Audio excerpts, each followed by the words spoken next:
daerah itu mewujudkan kesejahteraan masyarakat, itu daerah harus mampu menggali potensi yang ada di daerah yang bersangkutan. PAD. PAD itu dengan apa? Pajak dan retribusi, ya, itu akan membebani masyarakat, dan yang bersifat pajak dan retribusi yang kelas kakap itu kewenangan sudah ditarik ke provinsi dan pusat, sehingga yang bisa dipungut oleh daerah itu kewenangan kabupaten itu yang kelas-kelas 3 je.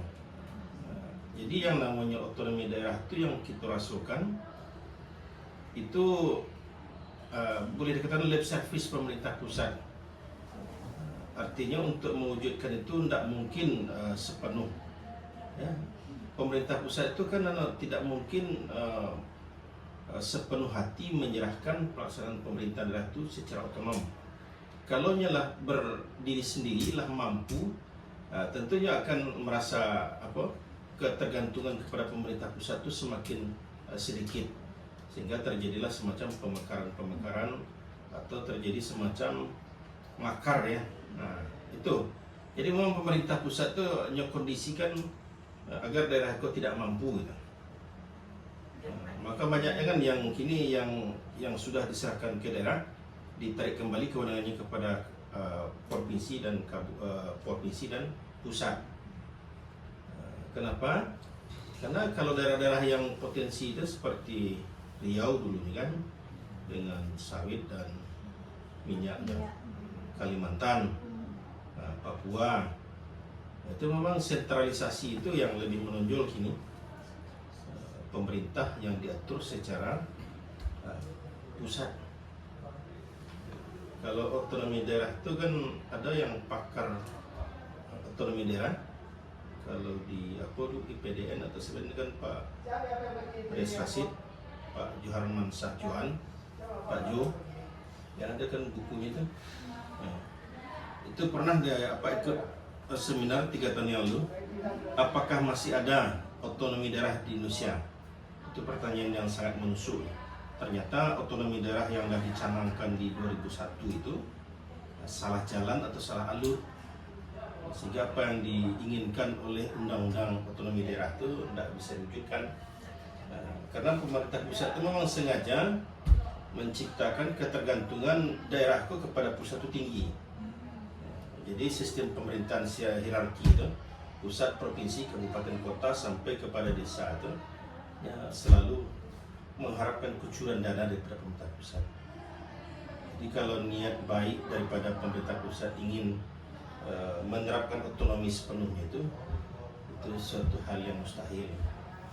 Kalaulah mandiri daerah, kabupaten, kota, dan provinsi itu, otonomi tidak ada di provinsi. Karena provinsi itu kan merupakan wakil pemerintah pusat, dan gubernur sebagai wakil pemerintah pusat, GWPP. Iya. Nah, tapi itu pun tidak jalan pengawasan yang dilaksanakan oleh gubernur kepada kepala daerah, bupati, wali kota yang ada di contoh Sumatera Barat kan. Petang dilaksanakan rapat koordinasi yang Pak Gubernur mengundang, yang bupati, kepala daerah, wali kota paling tinggi dihadiri oleh wakil bupati atau wakil kepala daerah. Andainya sama-sama dipilih oleh masyarakat, sama-sama dilegalkan dengan keputusan Menteri Dalam Negeri. Kalau gubernur oleh keputusan presiden. Sehingga berpaculah kepala daerah kepada kementerian yang merupakan institusi pelaksana teknis urusan pemerintahan. Ada yang ke Kementerian Kesehatan, Kementerian Pendidikan, Kementerian Sosial. Apalagi kini Kementerian Sosial mengucurkan sekolah rakyat. MBG juga ini sentralisasi. Apa yang terjadi di daerah kan tidak tahu menahu kepala daerah. Itu kan program strategis, program idola pemerintah pusat, MBG, Koperasi Merah Putih, KDMP, sekolah rakyat. Jadi kebijakan di daerah yang baru-baru ini, koperasi dalam Itu kegiatan pemerintah pusat melalui Kementerian Koperasi.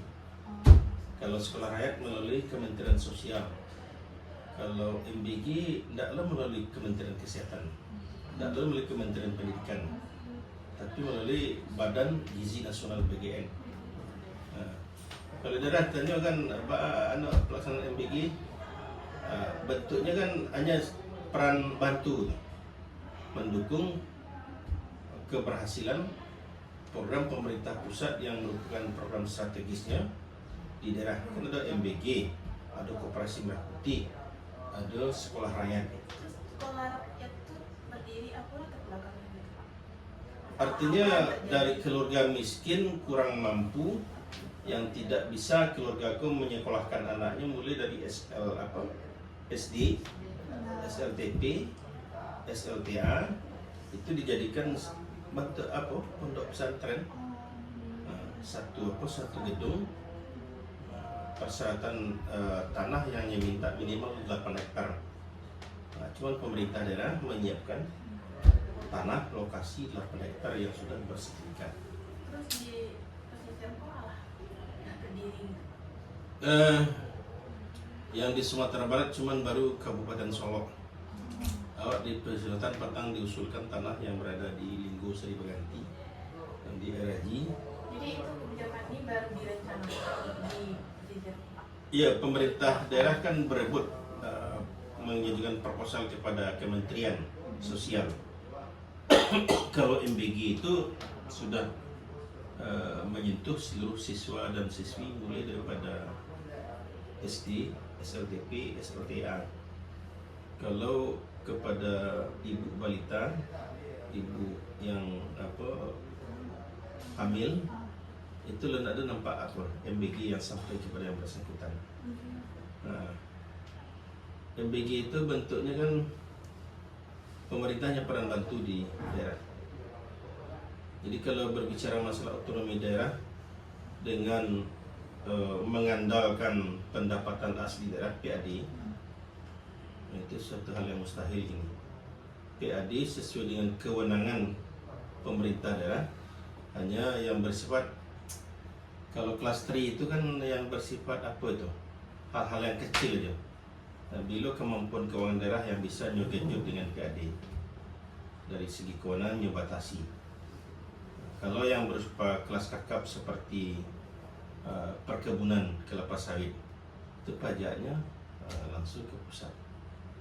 Kan daerah perkebunan sawit dengan beberapa pabrik pengolah kelapa sawit PKS kan, tapi itu kan tidak memberikan kontribusi nyata kepada kemajuan daerah.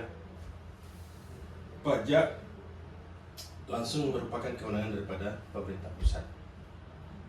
Kadang daerah ke sebagai tuan rumah tapi sebagai penonton di daerah sendiri. Itu yang kita rasakan,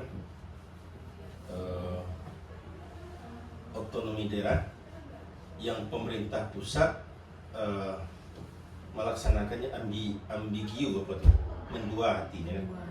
Ya takut pemerintah pusat kalau daerah anak-anak di mandiri mampu secara finansial keuangan daerah yang akan makar lepas daripada daerah. Makanya dikucurlah dana otsus seperti yang di daerah timur, Papua, Aceh, untuk membatasi agar pemerintah daerah seperti Riau hanya adalah semacam batasan kewenangan. Kalau pemerintah daerah melaksanakan urusan kewenangannya di luar kewenangan yang bersangkutan, itu kan proses hukum. Mungkin ada kebijakan yang sedang terlaksana memang benar-benar berjalan dengan baik untuk masyarakat di pesisir selatan itu ada Pak? Yang bersifat pemberdayaan masyarakat dari sumber keuangan daerah PAD ada nampak ada. Jadi ada kebijakan atau bantuan-bantuan Pak? Kalau bantuan-bantuan pola pemberdayaan itu kan seperti dulu kan PNPM, simpan pinjam.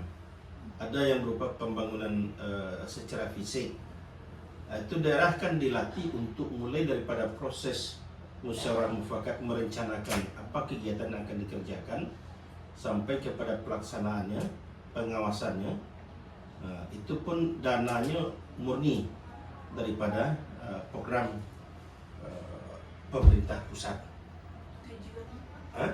yang tujuan dari apa simpan pinjam Iya, untuk agar masyarakat itu terlepas daripada jeratan yang seperti lintah darat, seperti simpan bajakui, seperti apa makelar-makelar apa itu, kalau di apa nama masyarakat kan banyak ini kan yang memperdagangkan uang tapi dengan bunga yang lebih tinggi.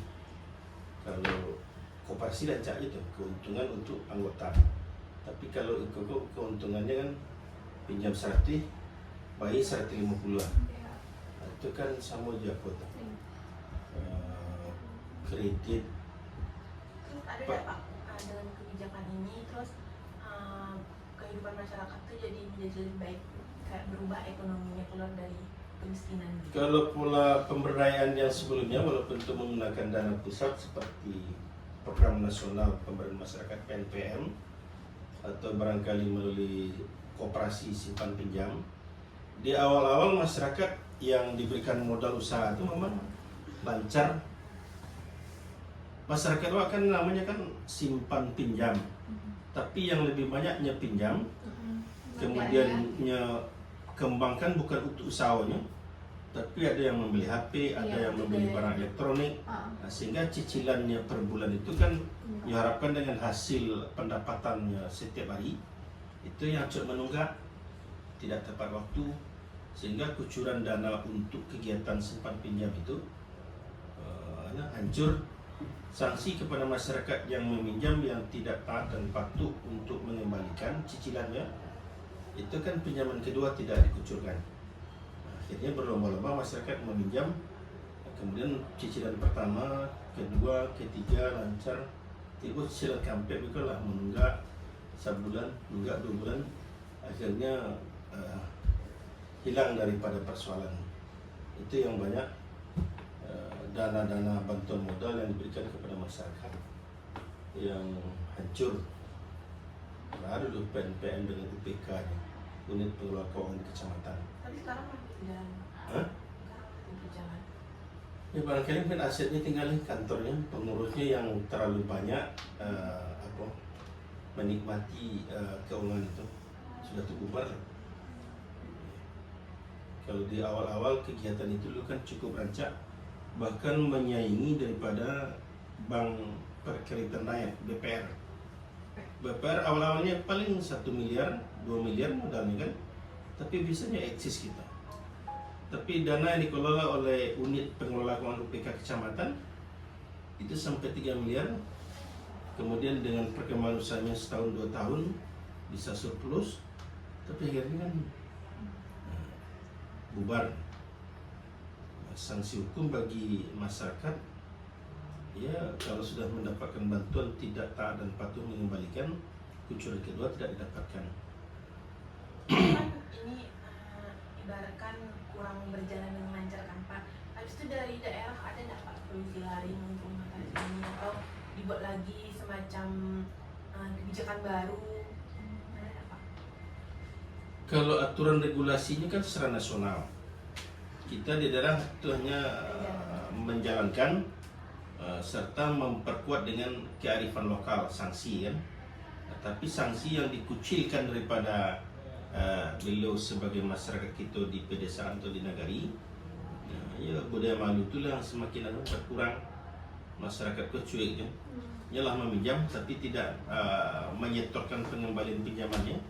Bentuk itu dia kan bentuk bentuk tidak ada perasaan bersalah, tidak ada perasaan malu.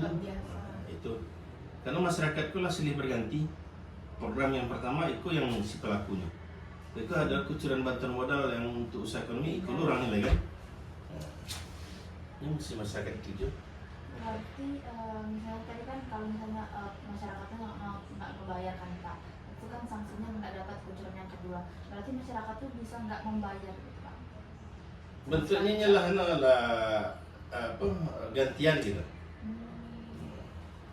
Karena memang sanksi yang tegas untuk masyarakat tidak mungkin rasanya pemerintah atau pemerintah daerah memberikan kucuran kemudian diberikan sanksi moral atau dilaporkan kepada proses hukum. Mungkin tidak cukup lah penjara atau rumah tahanan atau memang lembaga pemasyarakatan untuk menampung masyarakat yang meminjam yang tidak taat dan patuh mengembalikan pinjamannya. Kalau yang di pedesaan itu namanya kan simpan pinjam. Masyarakat hobinya minjam, simpan tidak ada. Jadi kebijakan ini banyak kerugiannya, Pak. Sudah banyak kucuran-kucuran yang berupa bantuan modal usaha kepada masyarakat yang hancur. Bukan dari segi pola pembinaan, pemberdayaan, pengawasan atau barangkali sanksi yang diberikan. Masyarakat itu bentuknya kan lah lebih lihai pelunya dengan personil yang ada untuk menjalankan itu. Patang si aku berbuat seperti itu kan tidak ada sanksinya. Kita cuba jadi lah sistem berantai bentuknya permasalahan itu. Kini kan ada koperasi desa Merah Putih KDMP. Kalau setiap prodi, setiap waktu yang pola pemberdayaan untuk peningkatan dan penguatan modal usaha masyarakat itu selalu ada pola pelaksanaannya sama, cuman ganti cover aja barangkali, ganti kulit.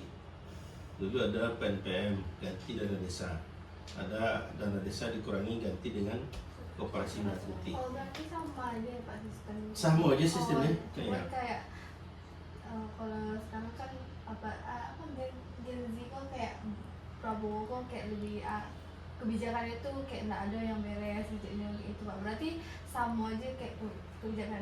Pak Celik bentuknya copy paste aja. Iya copy paste, cuma mau ubah program nama. sebelumnya lah ada, cuman ganti cover aja. Iya cuma mau ubah nama aja. Ya, kalau di waktu SBY dulu kan program nasional pemberdayaan masyarakat PNPM, UPK atau PPK.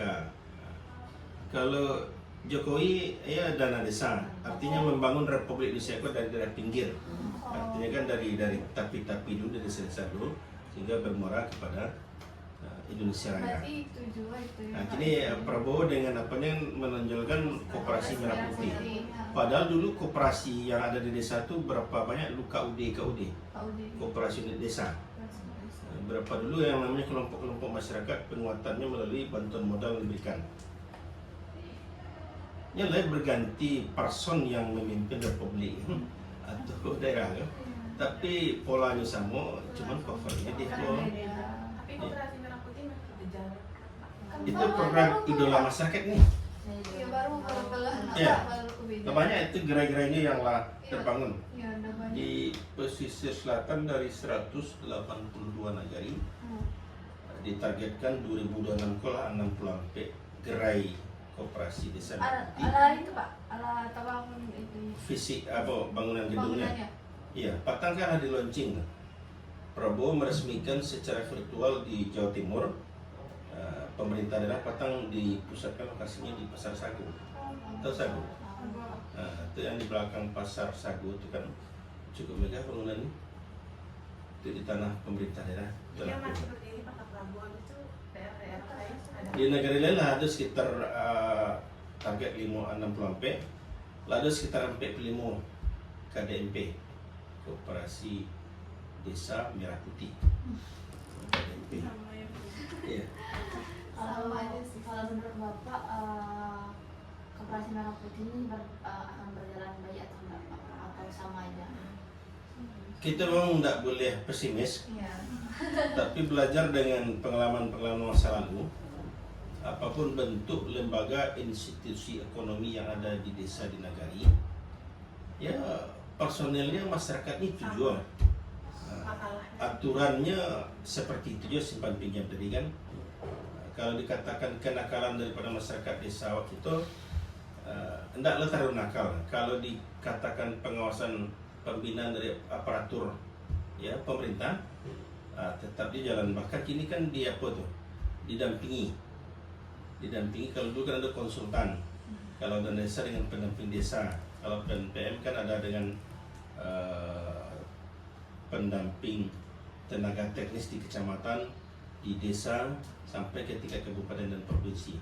Sebagai konsultannya kan, nah tetap dia di waktu kegiatan ke baru-baru jalan lulus, tapi lah berjalan periode waktunya, itulah mulai mundur-mundur hancur, ganti blok cover baru kan. Jadi sistem pemerintahan itu kalau setiap pemimpin ada waktunya, setiap waktu ada pemimpin. Jadi itu kalau Pak lah 32 tahun di pemerintahan, secara akademik pun ya, dari sekolah pemerintahan, sama lah jadi kan. Tapi setelah kita masuk ke implementasinya, ya seperti itulah baru yang bisa dilaksanakan.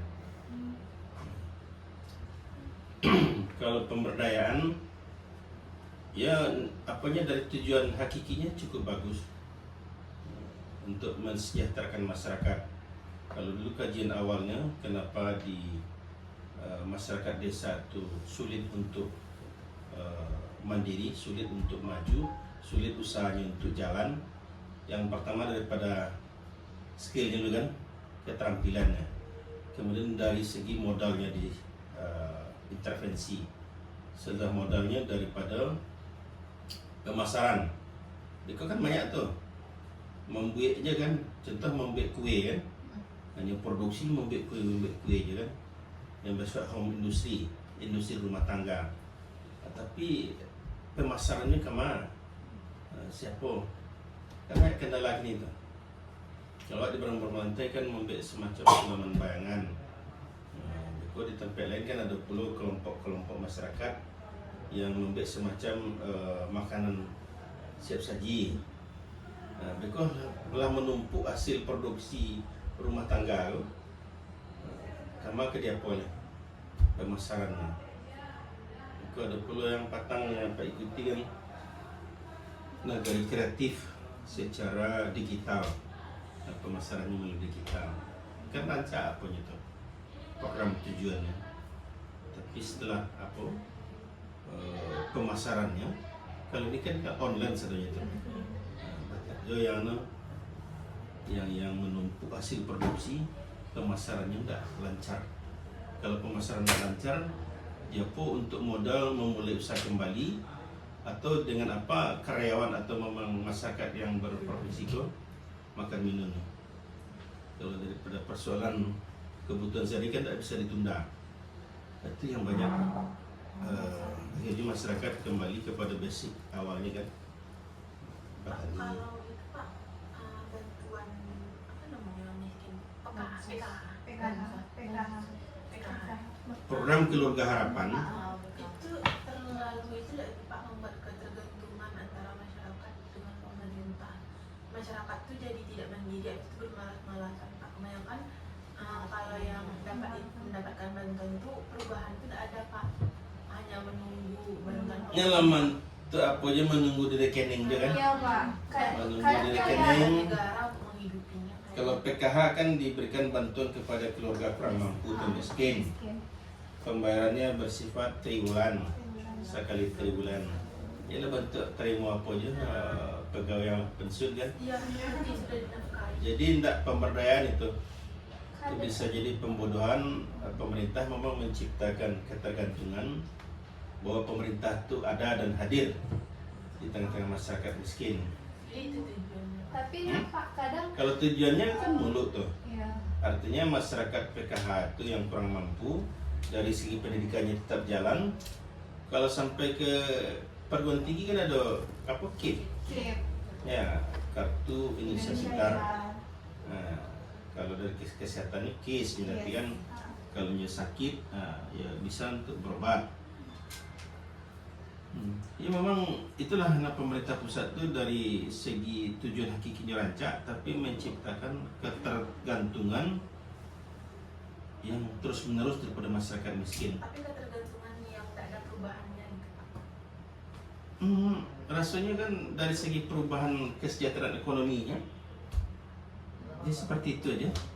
Nggak ada usaha. Iyalah, memang kan beko 3 bulan lagi turun pulau Iya. PKH. Iya Pak, kadang kan ada Kadang kayak pas terima itu kan penggunaannya tidak sesuai dengan peruntukan. Banyak yang HP-nya acak-acak berdawa kan. Itu kebanyakan anak yang dapat kejip Pak. Kebanyakan salah sasaran. Iya, pemerintah mungkin dengan keterbatasan untuk pengawasan setelah dana cair. Dulu kan ada BLT, bantuan langsung tunai. Kemudian banyak-banyak dulu bantuan-bantuan langsung tuh.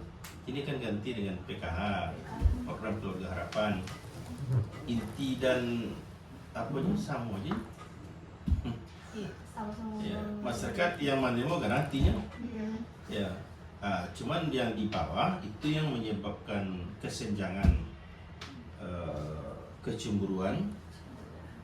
Artinya yang betul-betul memenuhi syarat untuk mendapatkan miskin tidak mendapatkan yang mampu menerima.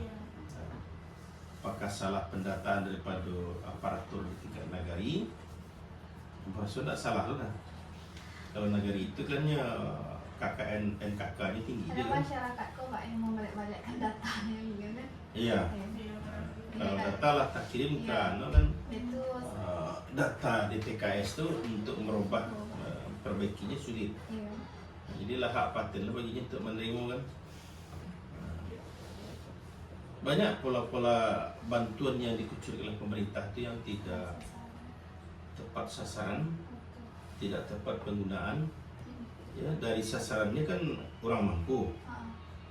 Dari segi penggunaannya kan untuk keberlangsungan pola pendidikan anaknya kan Iya. menyebabkan kepada hal-hal yang bersifat untuk gaya hidup tuh. konstruktif. Konsumtif. Kalau gini mendesak ini kan. Tapi Masyarakat desa tuh banyak kali kayak itu Pak, ke menunggu Ya. itu. ada atau tidak ada bantuan kehidupannya seperti apa orang Iya. desanya mah. Maksudnya ini kan tetap jalan. Tidak Tapi- dulu bantuannya kan punya Bahkan sawah. lebih tidak ada usahanya untuk memperbaiki gitu Pak. Hanya menunggu memang dari pemerintah. Iya, tidak pola pemberdayaan lah, pola pembodohan menciptakan ketergantungan. Jadi yang angka kemiskinan itu dari waktu ke waktu kan tidak pernah berkurang, malah bertambah. Yang tidak ingin miskin, yang miskin bertambah miskin. Iya. Itu yang kemiskinan ekstrim itu. Terus Tidak ada cuaca aja ekstrim lah. solusinya apa? Hah? Solusi dari pemerintah tetap mengucurkan bantuan sesuai dengan kemampuan keuangan negara atau daerah. Tapi tetap Sebab kalau tidak dulu sasaran itu kan kemana program pemerintah kan? Iya. Ya, pemerintah pusat melalui kementerian, pemerintah provinsi, yang ada bersentuhan langsung dengan masyarakat itu adalah pemerintah kabupaten kota, di bawahnya ada kecamatan, kelurahan atau balai negari. Seluruhnya bermuara di masyarakat desa.